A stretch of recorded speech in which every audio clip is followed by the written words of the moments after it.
సేవాభావంతో పనిచేసే వ్యవస్థ. అలాంటి వ్యవస్థను కూడా క్రిటిసైజ్ చేసే పరిస్థితికి వచ్చారంటే ఇది దివాలా కోరుతనం తప్ప ఇంకోటి కాదు. దాన్ని కూడా నేను చాలా తీవ్రంగా ఖండిస్తున్నా, గ్రహిస్తున్నా. ఏది ఏమైనా ఈ ఉద్యమం ఇదే మరి కొనసాగుతుంది.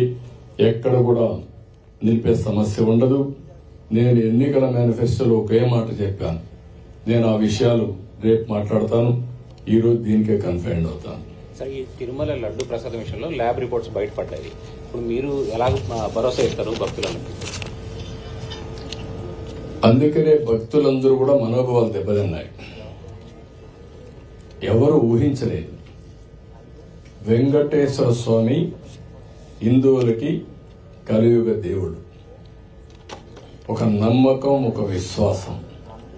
అందుకని ఎప్పుడు కూడా అందరూ నమ్మేది, ఎవరైనా వెంకటేశ్వర స్వామికి అపచారం తలపెడితే నెక్స్ట్ జన్మలో కాదు ఈ జన్మలోనే పనిష్మెంట్ ఇస్తాడని.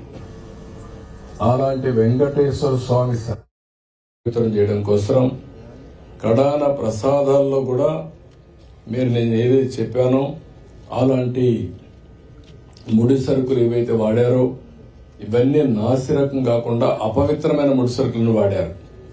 ఆ విషయమే ఈరోజు టీటీడీ కూడా ఎంక్వైరీ చేసినప్పుడు, టెస్టులు చేసినప్పుడు బయటపడిన వాస్తవాలు. ఇలాంటి దుర్మార్గుల్ని ఏం చేయాలో నాకైతే అర్థం కావడం లేదు. ఓసారి బాధ, ఆవేదన ఉంటుంది. కక్కుర్తి కూడా అద్దులుంటాయి. కక్కుర్తి కూడా అద్దులు లేకుండా ప్రవర్తించి అంటే మేము ఏమైనా చేస్తాం అనే అహంభావంతో ముందుకు పోయారు. అందువల్లనే ఇలాంటి సమస్యలన్నీ వచ్చాయి. ఇక్కడే కాకుండా మీరు చూశారు, తిరుమల పైన ఎంత మొత్తం శానిటేషన్ దెబ్బతీశారు, ప్రసాదాలు దెబ్బతీశారు, అన్నా క్యాంటీన్ దెబ్బతీశారు.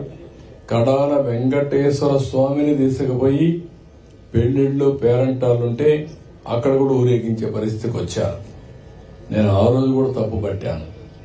రాజకీయ ప్రయోజనాల కోసం ఒక వెంకటేశ్వర స్వామిని వాడుకోవడం కరెక్ట్ కాదు. ప్రజలందరూ కూడా, హిందువులందరూ కూడా జీవితంలో ఒక్కసారైనా వెంకటేశ్వర స్వామి దగ్గర రావాలి, దర్శనం చేసుకోవాలి, అదే మరి వారి కోరికలని చెప్పుకోవాలని చెప్పి వస్తారు. అలాంటి నమ్మకమైన ప్లేస్ ని మారించడం చాలా దుర్మార్గం. ప్రక్షాళన ప్రారంభించాం. ఇప్పటికే చాలా వరకు ఇంప్రూవ్మెంట్స్ వచ్చాయి. దీన్ని లాజికల్ గా తీసుకెళ్తాం. ఏవైతే మాకు ఆధారాలు దొరికితే అలాంటి వాళ్ళపైన కఠినమైన చర్యలు కూడా ఉంటాయి. ఎవరైనా సరే తప్పు చేస్తే శిక్షించాల్సిందే. దానికి కూడా దోహదం. ఇంటి వద్ద తిరుమల సెట్ వేసి చాలా విన్యాసాలు చేశారు. విన్యాసాలు చేసి పైశాచిక ఆనందాలు పొందారు. అందుకే నేను చెప్పింది ఏంటంటే ఈ రోజే కాదు, చాలా రోజులు భక్తులందరూ మనోభావాలు దెబ్బతిని చాలా మంది చాలా విధాలుగా బాధపడ్డారు. అందుకే నేను నిన్న కూడా చెప్పాను, ఎప్పుడు నా లైఫ్ లో ఇంత పెద్ద ఎత్తున గెలుపు రాలేదు. దానికి కారణం ఇలాంటి విషయాలన్నీ కూడా ప్రజల్లో ఒక చైతన్యం తీసుకొచ్చాయి. ఒక మాటలో చెప్పాలంటే ఒక రెవల్యూషన్, ఒక సైలెంట్ రెవల్యూషన్ వచ్చింది. దాని ఫలితమే నేను ఎలక్షన్ రిజల్ట్స్. ప్రసాదంలో జంతువశేషాలు వాడడం మీద ఏమన్నా ఎంక్వైరీ ఏమన్నా చేస్తున్నారు? మీకు ఈ రోజు వచ్చిన రిపోర్ట్ లో ఎవిడెన్స్ వచ్చాయి. ఆ ఎవిడెన్స్ లో ఏది అనేది నిర్దిష్టంగా ఇది ఇన్ఫీరియర్ క్వాలిటీ ఉన్నాయి, ఇలాంటి పదార్థాలు కూడా ఉండడానికి ఇలాంటి ముడిసరుకు ఉందని చెప్పడానికి అవకాశాలు ఉన్నాయి. చాలా స్పష్టంగా చెప్పారు. కొంతమంది ఇప్పటికే పారిపోయారు. ఇప్పటికే అందరినీ డిస్కంటిన్యూ చేసి పవిత్రమైన నెయ్యి తీసుకొచ్చాం. అది కూడా టోటల్ ప్రాసెస్ లో పెట్టారు మన వాళ్ళు. దానివల్ల క్వాలిటీ కూడా గణనీయంగా పెరిగింది. భక్తులు కూడా హ్యాపీగా ఫీల్ అయ్యే పరిస్థితికి వచ్చారు. దీన్ని ఇంకా నెక్స్ట్ లెవెల్కి ఎట్ చేసే పోలు తీసుకెళ్తాం. పాతవన్నీ కూడా ఏ విధంగా యాక్షన్ తీసుకోవాలో యాక్షన్ తీసుకుంటాం. ఎవరు చేశారు, ఏం చేశారు అవన్నీ కూడా యాక్షన్ తీసుకుంటాం.